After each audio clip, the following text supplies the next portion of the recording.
Chers amis, je tenais à vous souhaiter un très chaleureux Shabbat Shalom de Yerushalayim, Ira Kodesh. Ici en Israël, demain, Parashat Bechukotai. Bechukotai Telechu, si vous allez dans mes lois, avec Misotai Tishmeru, et vous ferez mes mitzvot. Le commentaire de Rashi célèbre. Si Bechukotai ce sont les lois, alors que signifie maintenant vous êtes dans la mitzvot, c'est la même chose. Donc, Bechukotai Telechu, dans mes lois, vous irez, explique Rashi, il s'agit d'être Amel Batora, Amelim Batora, si vous peinerez en étude de Torah. Alors il y a une série de bénédictions extraordinaires, et si le contraire à Dieu ne plaise, alors 49 malédictions terribles. Je recommande à ceux qui savent lire l'hébreu d'étudier les 42 explications de ce verset qu'a donné le Or HaChaim HaKadosh. Une partie se trouve sur notre site, je vous convie à aller les consulter.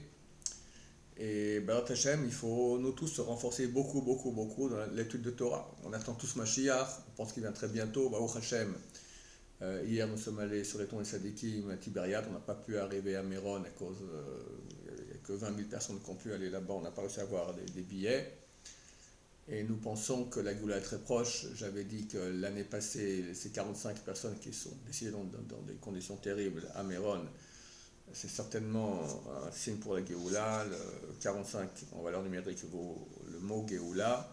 Hier, on a appris qu'un membre de la coalition, un membre arabe de la coalition, a quitté la coalition. Peut-être que c'est le début de la fin pour eux, que enfin cette royauté du mal va s'écraser. Et nous, ça nous renforce. Lorsque nous savons qu'il est écrit que la 7e année, il y aura des guerres, et on voit qu'on est très proche d'une guerre mondiale, tous les jours, les dangers de cette guerre-là se confirment. Et il est écrit qu'en fin de 7e année, Mashiach y vient. On voit que ce jour même de l'Akba Omer, donc cette ministre arabe a quitté la coalition.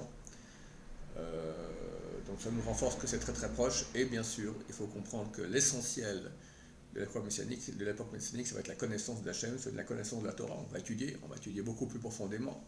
Mais pour pouvoir recevoir à cette époque-là tous les dévoilements extraordinaires de Torah, il faut qu'on commence déjà maintenant à beaucoup étudier. Donc étudier, peiner en Torah. C'est pas facile, il faut beaucoup étudier, mais on reçoit par cela tout le but de la vie. Comme a dit le roi Salomon, que Yekara Himuktinim, que la Torah a plus de valeur que les perles. Et il dit, c'est Kim Ptinim, les sages d'Israël ont dit, Yoter mi Kohen Gadol, Sheyatnach Lifnai Velifnim, plus que le Kohen Gadol qui rentre dans le Saint des Saints. Lifnai Velifnim, c'est l'intérieur de l'intérieur, et le mot Pninim, il a les mêmes lettres. Pninim, Fnai, Pnim, c'est la même chose.